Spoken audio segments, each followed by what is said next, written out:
పాయల్ శంకర్ గారు ఇస్తాను మీకు ఇస్తాను పాయల్ శంకర్ గారు మాట్లాడండి. ఓకే అధ్యక్ష, ధన్యవాదాలు. 2024 బడ్జెట్ ఉభయ సభలను ఉద్దేశించి గౌరవనీయులైన గవర్నర్ గారి ప్రసంగంపై ధన్యవాదాలు చెప్పే తీర్మానంలో నాకు మాట్లాడే అవకాశం ఇచ్చినందుకు మీకు ప్రత్యేకంగా ధన్యవాదాలు అధ్యక్ష. ఈ సభకు కొత్తగా వచ్చినటువంటి సభ్యుణ్ణి, ఏవైనా తప్పులు జరిగితే పెద్దలు దాన్ని సవరించాల్సిందిగా ముందు మీకు విజ్ఞప్తి చేస్తున్నా అధ్యక్ష.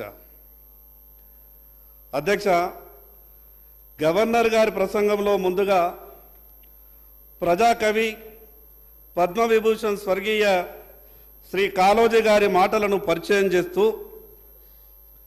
గవర్నర్ గారి ప్రసంగం మొదలుపెట్టినటువంటి తీరు చాలా సంతోషం అనిపించింది అధ్యక్ష.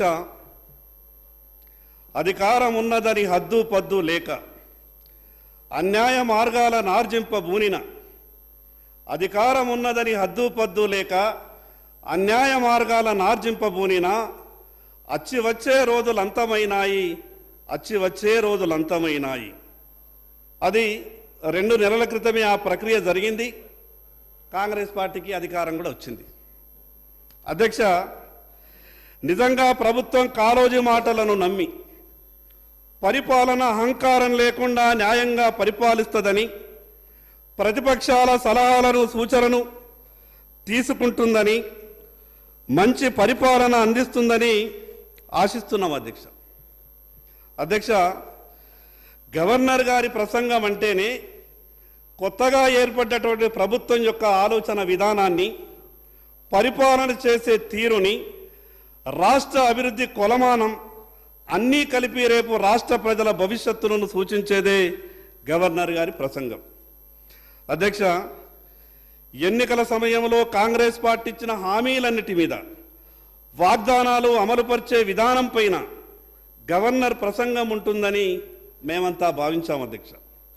కానీ ఎక్కడా కూడా కాంగ్రెస్ పార్టీ ఇచ్చిన హామీలపై కేవలం కొన్ని మట్టుకే ప్రస్తావిస్తూ మిగతా హామీల గురించి ఎక్కడా మాట్లాడకుండా 6 గ్యారంటీలు తప్ప ఈ రాష్ట్రంలో ఏ విషయాలను కూడా మేము పట్టించుకోమనే విధంగా గవర్నర్ గారి ప్రసంగం కొనసాగింది అధ్యక్ష. కాంగ్రెస్ పార్టీ ప్రభుత్వం అధికారంలోకి వచ్చి దాదాపు 2 నెలలే అయింది. మేము తొందరపడి ప్రభుత్వాన్ని విమర్శించదలుచుకోలేదు.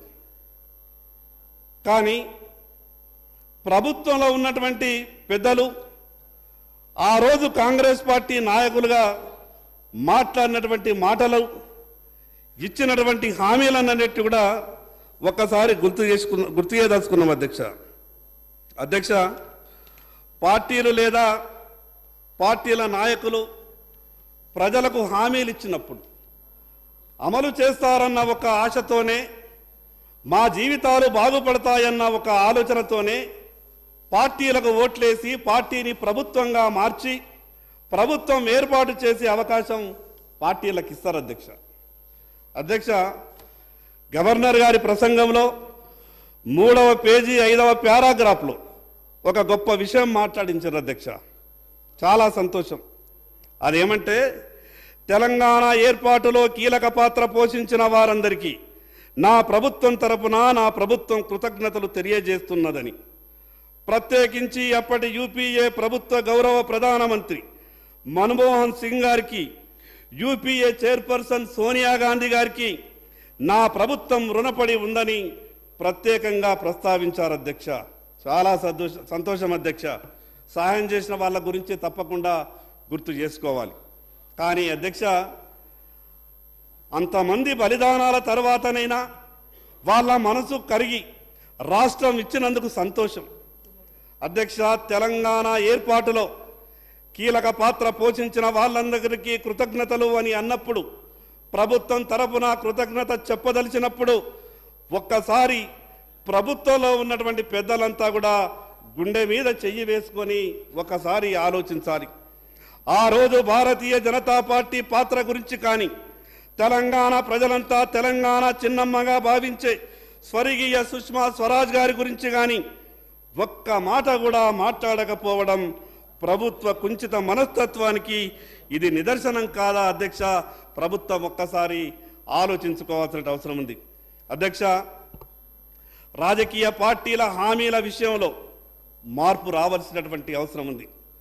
అధ్యక్ష, నేనేదో వేరే ఇతర పార్టీలను విమర్శించాలన్న కేవలం ఆలోచనతోనే ఈ మాటలు మాట్లాడతలేను. అధ్యక్ష, ఎందుకు ఈ విషయం అంటున్నానంటే, ఈరోజు కొన్ని పార్టీలు ఎన్నికల సమయంలో అమలుకు సాధ్యం కానటువంటి హామీలు ఇస్తున్నాయి. అధికారంలోకి వచ్చిన తర్వాత రాష్ట్ర ఆర్థిక పరిస్థితి సహకరిస్తలేదని మాట్లాడినటువంటి మాటలు తప్పించుకునే ప్రయత్నం చేస్తున్నారు. అధ్యక్ష, దానికి ఉదాహరణ గత ప్రభుత్వం ప్రకటించినటువంటి అనేక హామీలుగానే మిగిలి ఉన్నాయి. అధ్యక్ష, ఈరోజు కాంగ్రెస్ పార్టీ అధికారంలోకి వచ్చింది అంటే కాంగ్రెస్ పార్టీ మీద ప్రేమతో అధికారంలోకి రాలేదు అధ్యక్ష. గత ప్రభుత్వం మీద ఉన్నటువంటి వ్యతిరేకత, గత ప్రభుత్వంలో ఉన్నటువంటి పెద్దలు వ్యవహరించినటువంటి అహంభావిత వ్యవహారం, దీనంతటినీ గమనించినటువంటి ప్రజలు కాంగ్రెస్ పార్టీకి అవకాశం ఇచ్చిండ్రు అధ్యక్ష. కానీ అధ్యక్ష, కాంగ్రెస్ పార్టీకి అధికారం ఇచ్చిన తర్వాత అధికారం ఇవ్వకన్నా ముందు మాట్లాడినటువంటి మాటలకు అధికారంలోకి వచ్చిన తర్వాత వాళ్ళు మాట్లాడుతున్నటువంటి మాటలకు ఎక్కడా కూడా పొంతన లేకుండా పోతా ఉన్నది అధ్యక్ష. అధ్యక్ష, అన్నిటికైనా ముఖ్య విషయం రాష్ట్ర ప్రజల ఆరోగ్యం. కొత్తగా ఏర్పడ్డ ప్రభుత్వం ఆరోగ్యశ్రీ పథకాన్ని పేదలకు మంచి వైద్యం అందించాలని 5 లక్షల నుండి 10 లక్షల వరకు ఉచితంగా అన్ని ఆసుపత్రుల్లో అందిస్తామని గొప్పగా చెప్పారు అధ్యక్ష. కానీ ఇప్పటికీ రోగులు ఆరోగ్యశ్రీ పథకంలో అన్ని చికిత్సలు సంబంధిత ఆసుపత్రి యాజమాన్యాలు చేస్తలేవని, ఇప్పటికీ ఎమ్మెల్యేల చుట్టూ ఎల్ఓసీల కొరకని, మరి అదేవిధంగా సీఎంఆర్ఎఫ్ కొరకని ఈరోజు ఎమ్మెల్యేలు ఇచ్చినటువంటి వేల దరఖాస్తులు ఈరోజు ముఖ్యమంత్రి కార్యాలయంలో పెండింగ్లో ఉన్నదనంటే, నిజంగా 10 లక్షల రూపాయల ఆరోగ్యశ్రీ పథకం ఈ రాష్ట్రంలో సరి అయిన రీతిలో అమలైతే ఈరోజు దాదాపు 60-70 వేల దరఖాస్తులు ఆరోగ్యశ్రీ దరఖాస్తులు అది ఎల్ఓసి కావచ్చు, అదేవిధంగా సీఎంఆర్ఎఫ్ కావచ్చు, ఎందుకు పెండింగ్లో ఉన్నాయో ఈ ప్రభుత్వం సమాధానం చెప్పాలని మీ ద్వారా విజ్ఞప్తి చేస్తాను అధ్యక్ష. అధ్యక్ష, నా వెనుకబడ్డటువంటి ఆదిలాబాద్ జిల్లాలో పేద ప్రజల ఆరోగ్యం కాపాడడానికి నరేంద్ర మోడీ గారు తెలంగాణ రాష్ట్రంలో 2 సూపర్ స్పెషాలిటీ ఆసుపత్రులు 2014లో మంజూరు చేసిండ్రు. ప్రధానమంత్రి స్వస్థ సురక్ష యోజన పథకంలో 150 కోట్ల రూపాయలతో మంజూరైనటువంటి ఆ సూపర్ స్పెషాలిటీ ఆసుపత్రి 2017లో ప్రారంభం కావాలా. కానీ ఆ రోజు ఉన్నటువంటి ప్రభుత్వం నిధులు సరియైన రీతిలో విడుదల చేయని కారణంగా 2022లో ఆనాటి ఆరోగ్య శాఖ మంత్రి హరీష్ రావు గారు ఆ సూపర్ స్పెషాలిటీ ఆసుపత్రిని ప్రారంభం చేసిండ్రు.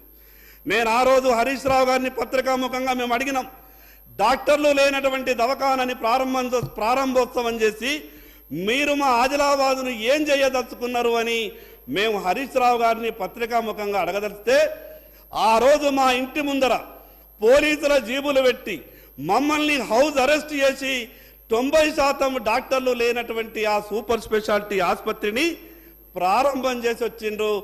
ఇప్పటి వరకు కూడా 90% మంది డాక్టర్లు లేక సూపర్ స్పెషాలిటీ ఆసుపత్రి ఆదిలాబాదు రోగులకు ఒక శాపంగా మారింది. ఏ చిన్న నొప్పి వచ్చినా, ఏ చిన్న రోగం వచ్చినా ప్రతిదానికి మేమంతా కూడా హైదరాబాద్ వచ్చేటటువంటి పరిస్థితి ఉంది. ఇటువంటి విషయాల మీద గవర్నర్ ప్రసంగంలో పొందుపరుస్తారని అనుకున్నాం అధ్యక్ష. అధ్యక్ష,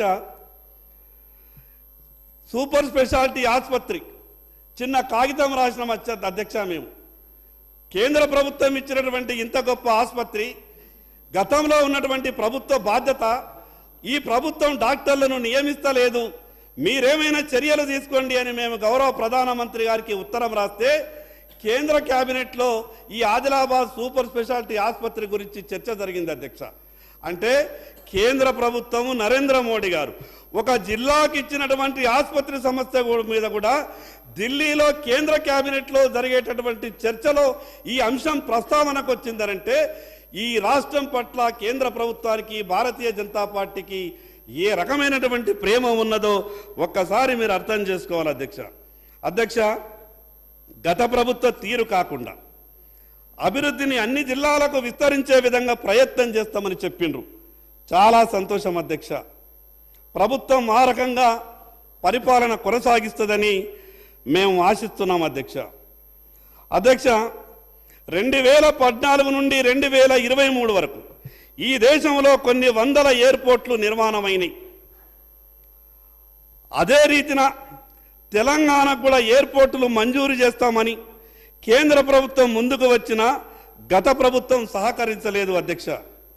దానికి ఉదాహరణ ఆదిలాబాద్లో రక్షణ శాఖ ఆధ్వర్యంలో ఉన్నటువంటి ఎయిర్ ఫోర్స్ స్టేషన్ను నిర్మిస్తామని, తద్వారా దానిలోనే సివిల్ ఏవియేషన్కు అనుమతులు ఇస్తామని తెలంగాణ రాష్ట్ర ప్రభుత్వం ఎన్ఓసి ఇవ్వండి అని 2014లో కేంద్రం తెలంగాణకు 4 ఉత్తరాలు రాస్తే ప్రతిపాదనలు సర్వే పూర్తి చేసి భూసేకరణకు రాష్ట్ర ప్రభుత్వంకు ₹1 భారం లేకుండా ఆ భూసేకరణకు కావలసినటువంటి డబ్బంతా కూడా కేంద్ర ప్రభుత్వమే భరిస్తుందని 2014 నుంచి 2023 వరకు అనేక సందర్భాల్లో కేంద్ర ప్రభుత్వం ఉత్తరం రాసినా ఈ రాష్ట్ర ప్రభుత్వం ఇప్పటి వరకు కూడా గతంలో ఉన్నటువంటి ప్రభుత్వం అంటే గతంలో ఉన్నటువంటి ప్రభుత్వం మీద కూడా కొంత చర్చ జరగాల.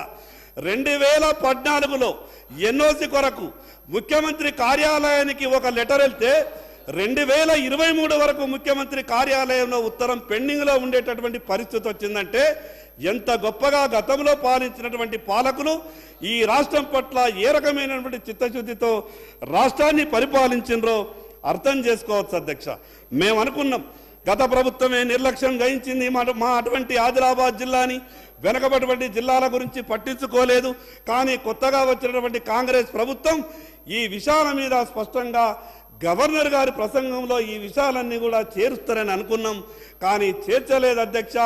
మీ ద్వారా గౌరవ ముఖ్యమంత్రి గారికి చెప్పదలుచుకున్నాం, వారి ప్రసంగంలోనైనా సరే ఈ విషయాల మీద క్లుప్తంగా చెప్పాలని భారతీయ జనతా పార్టీ తరఫున చెప్పదలుచుకున్నాం అధ్యక్ష. కొత్తగా ఏర్పడినటువంటి ప్రభుత్వం కొన్ని ఇబ్బందులు ఉంటాయి, మేము కాదనం. కానీ వాస్తవాలు మాట్లాడుకోవాల్సినటువంటి అవసరం ఉంది.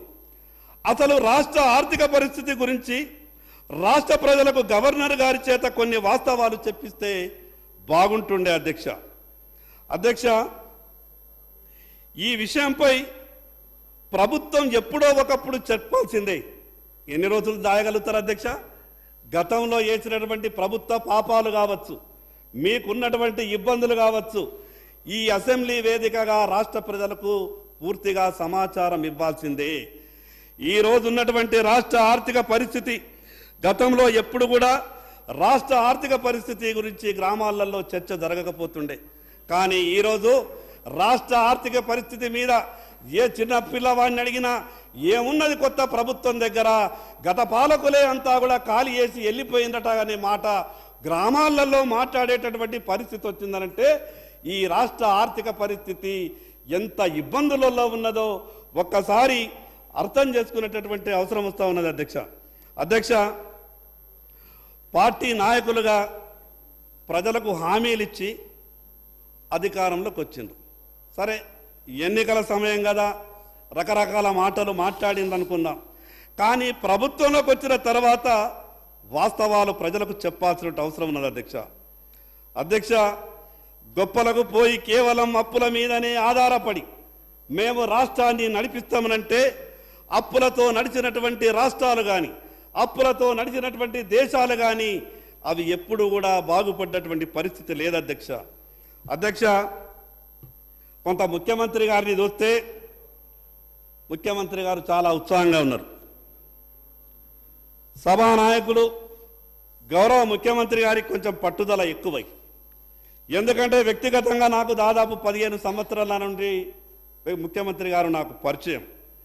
ఆయన ఏదైనా విషయం మీద పట్టుబడితే కానీ, ఏ విషయం మీదైనా కానీ కొంత ఆలోచించే అవసరం అనుకుంటే కానీ కొంత మొండితనం ఉన్నటువంటి మాట వాస్తవం. కానీ ముఖ్యమంత్రి గారికి ఏదైతే చురుకైనటువంటి ఒక మొండితనం ఉన్నదో, కానీ రాష్ట్ర ఆర్థిక పరిస్థితి ఆ రకంగా లేదు అధ్యక్ష.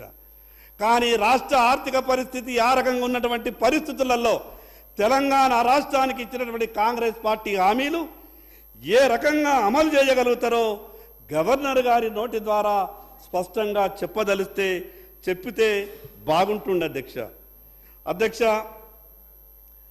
రాష్ట్ర ఆర్థిక పరిస్థితి ఈ రకంగా ఉంటే ఎంత ఘోరంగా ఉన్నదనంటే, తెలంగాణ రాష్ట్ర ఆర్థిక పరిస్థితి ప్రతి నెల 1వ తారీఖున ప్రభుత్వ ఉద్యోగులకు జీతాలు ఇవ్వలేనటువంటి పరిస్థితి కొత్తగా వచ్చినటువంటి ప్రభుత్వం వల్ల ఏర్పడింది కాదు.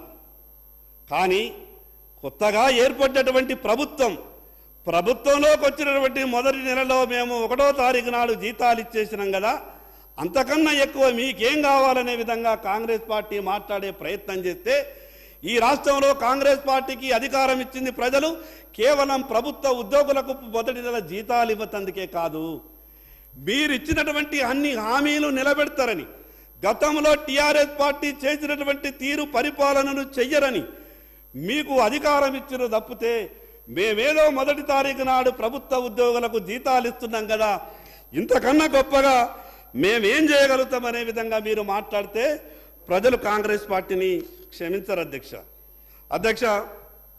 ప్రభుత్వంలో ఉన్నటువంటి పెద్దలు మాట్లాడినట్టుగానే గవర్నర్ గారి ప్రసంగంలో 6 గ్యారంటీల గురించి చెప్పడం జరిగింది. నాకొక అనుమానం అనిపిస్తున్నది అధ్యక్ష, ఈ 6 గ్యారంటీల గురించే చెప్తున్నారు, మిగతా హామీలకు గ్యారంటీ లేదా? మిగతా హామీలకు ఎవరి గ్యారంటీ ఇవ్వాలి అధ్యక్ష?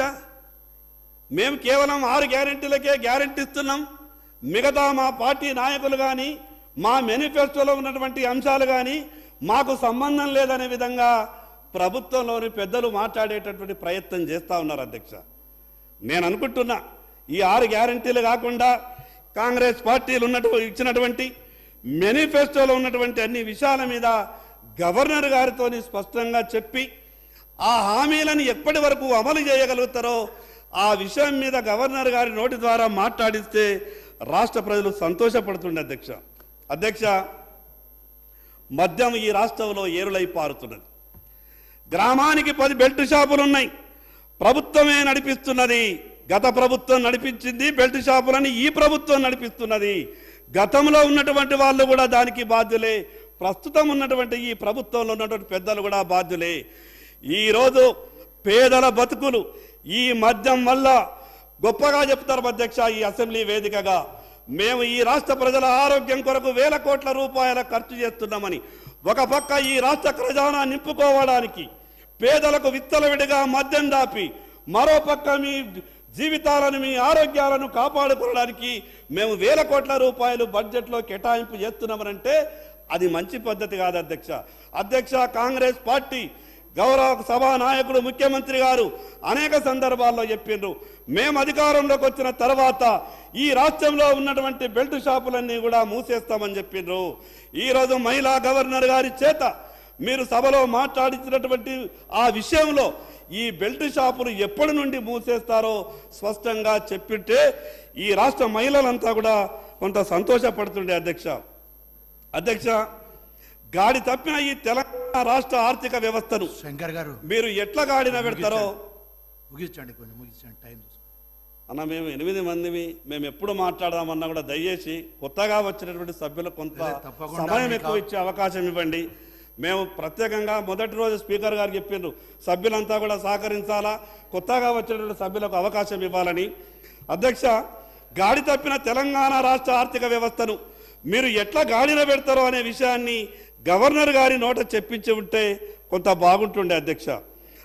ఎంత ఘోరం అంటే ఇప్పటి వరకు ఈ తెలంగాణ రాష్ట్రం ఎంత అప్పుందో గత ప్రభుత్వంలోని పెద్దలు రాష్ట్ర ప్రజలకు స్పష్టంగా చెప్పలేదు. కొత్తగా వచ్చినటువంటి ప్రభుత్వం కూడా రాష్ట్ర ప్రజలకు ఈ ఎంత అప్పు ఉందో ఇప్పటి వరకు చెప్పేటటువంటి పరిస్థితి లేదు. ఈ అప్పుల విషయంలో కూడా గవర్నర్ గారి ప్రసంగంలో స్పష్టంగా పొందుపరిస్తే బాగుంటుండే అధ్యక్ష. ఇది చాలా ముఖ్యమైన విషయం రైతులకు పంటల బీమా పథకం అనేక సందర్భాల్లో గౌరవ ముఖ్యమంత్రి గారు మాట్లాడింది. రైతులకు పంటల బీమా రావాల్సిందే.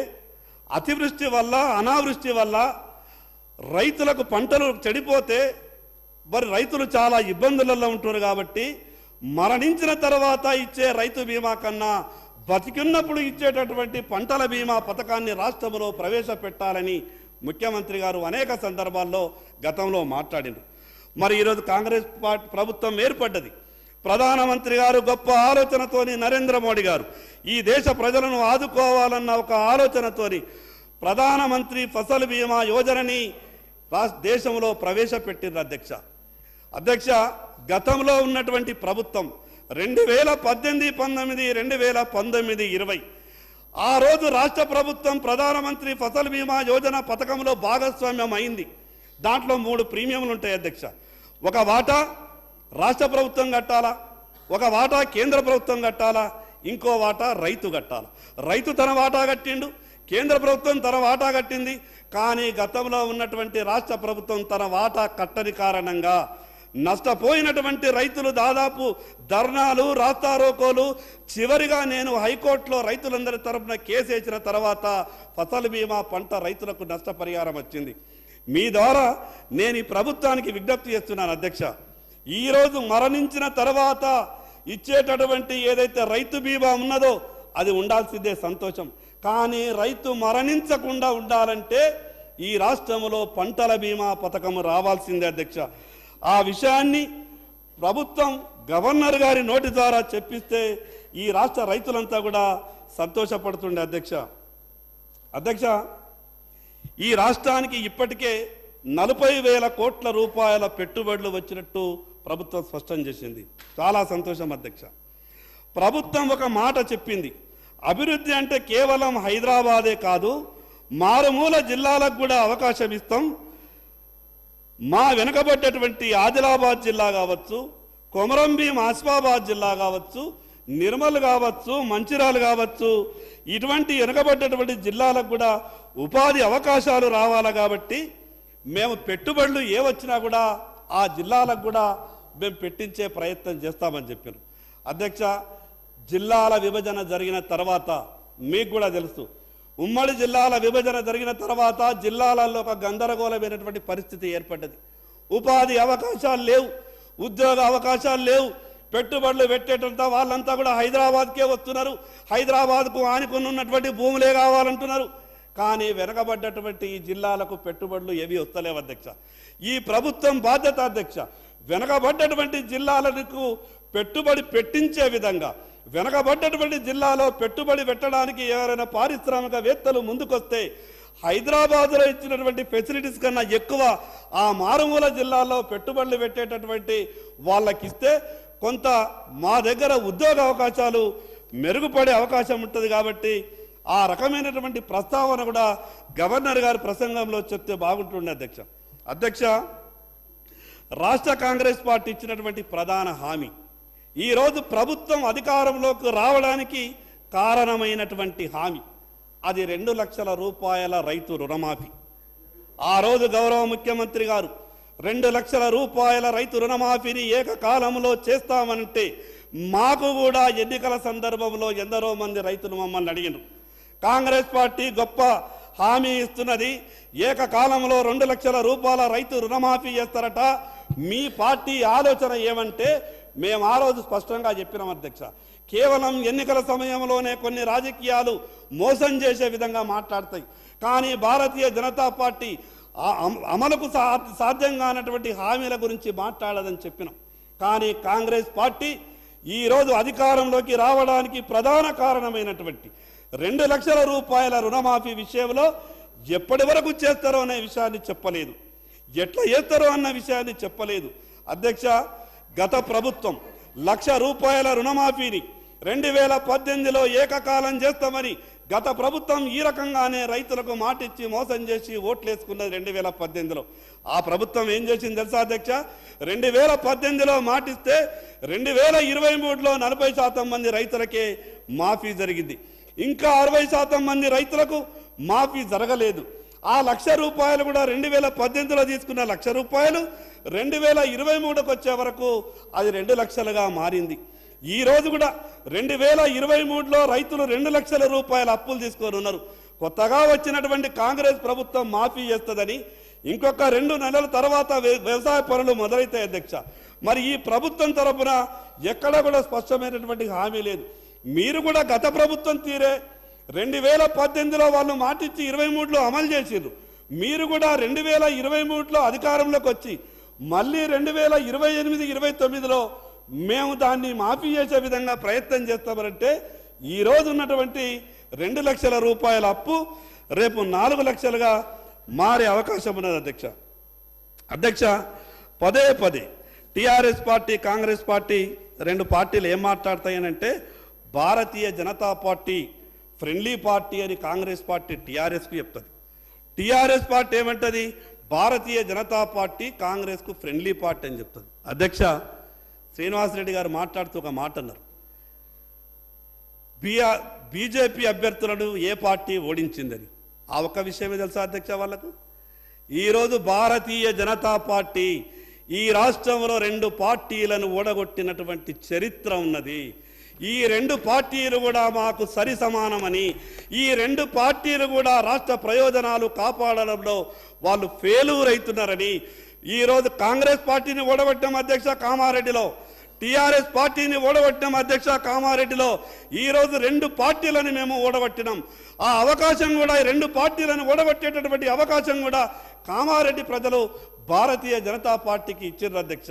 పదే ఎన్నికలు వచ్చినప్పుడల్లా ఈరోజు కాంగ్రెస్ పార్టీ బీజేపీకి, భారతీయ జనతా పార్టీకి, టిఆర్ఎస్కు సంబంధం ఉన్నదని, టిఆర్ఎస్ పార్టీ కాంగ్రెస్ పార్టీకి, భారతీయ జనతా పార్టీకి సంబంధం ఉన్నదని రాజకీయ ఆరోపణలు చేసి పబ్బం గడుపుకునే ప్రయత్నం చేయడం, ఇది మళ్ళా నిండు శాసనసభలో ఇది మంచి సాంప్రదాయం కాదని ఈ సందర్భంగా చెప్పదలుచుకున్నాం అధ్యక్ష.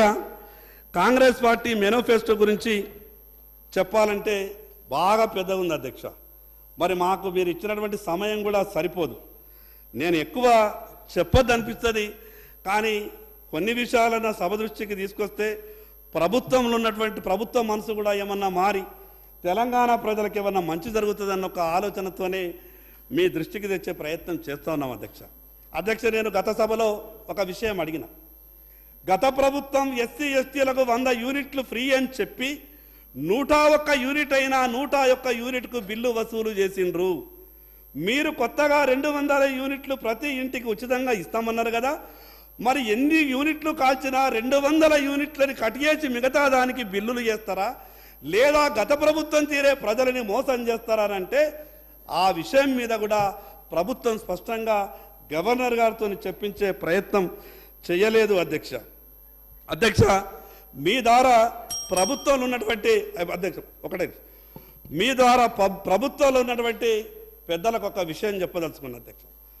రాజకీయ భేషజాలకు పోయి తెలంగాణ రాష్ట్రానికి మాత్రం అన్యాయం చేయవద్దని కోరుతున్నా అధ్యక్ష.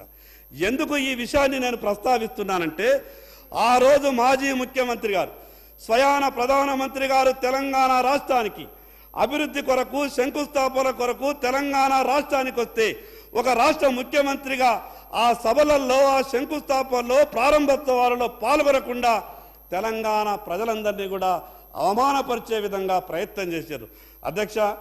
ఇక్కడ ఈ రాష్ట్రంలో ఉన్నటువంటిది ప్రభుత్వం. నరేంద్ర మోడీ గారి దగ్గరకో, భారతీయ జనతా పార్టీ మంత్రుల దగ్గరకో వ్యక్తిగతంగా పోతలేరు అధ్యక్ష. ప్రభుత్వ పరంగా జరగాల్సినటువంటి కార్యక్రమాలు జరగాలనంటే కేంద్రంలో ఉన్నటువంటి ప్రభుత్వంతో సఖ్యతగా మెదులుతేనే ఈ రాష్ట్రానికి ఏదైనా మంచి జరిగే అవకాశం ఉంటుంది అధ్యక్ష. కేవలం ఎన్నికల సమయంలో ఈ రకమైనటువంటి ఆరోపణలు చేసి రాజకీయ పబ్బం గడుపుకోవాలా, కేవలం రాజకీయ విమర్శలు చేసి రాష్ట్రాన్ని పరిపాలించాలనుకుంటే మాత్రం రాష్ట్ర ప్రజలు అన్ని విషయాలను గమనిస్తూ ఉన్నారు అధ్యక్ష. ఇంకా కొన్ని విషయాలు మీకు చెప్పాలని ఉన్నది, కానీ మీరు పదే బెల్లు కొడుతున్నారు అధ్యక్ష. కొత్తగా వచ్చినటువంటి సభ్యులం కాబట్టి మరి అధ్యక్షుడు ఇచ్చినటువంటి ఆదేశాన్ని మేము పాటించాలా. అందుకే ఇంకొక విషయం కూడా మీకు స్పష్టం చేస్తున్నా అధ్యక్ష. ఈ వెనుకబడ్డటువంటి ఆదిలాబాద్ జిల్లాలో గౌరవ ముఖ్యమంత్రి గారు, మీ ద్వారా గౌరవ ముఖ్యమంత్రి గారికి విజ్ఞప్తి చేస్తున్నా, వారు ఇచ్చేటటువంటి రిప్లైలో సమాధానం చెప్పాలా. తెలంగాణ రాష్ట్రంలో ఒకే ఒక్క ఎయిర్పోర్ట్ ఉన్నది. మరి రెండవ ఎయిర్పోర్టుగా అభివృద్ధి చేయడానికి ఆదిలాబాద్కు అవకాశం ఉన్నది. ఇప్పటికే రక్షణ శాఖ అన్ని విధాలుగా నిధులు ఇవ్వడానికి సిద్ధంగా ఉన్నది. కాబట్టి ఆదిలాబాద్లో ఎయిర్పోర్టు నిర్మాణం చేయడానికి ప్రభుత్వం నుంచి ఎటువంటి చర్యలు తీసుకుంటున్నారో మీ ద్వారా చెప్పాల్సిందిగా ముఖ్యమంత్రి గారిని కోరుతా ఉన్నాను అధ్యక్ష. మరి అదేవిధంగా అధ్యక్ష, పరిశ్రమల పరంగా వెనకబడ్డటువంటి ఆదిలాబాద్ చాలా ఇబ్బందులలో ఉన్నది అధ్యక్ష.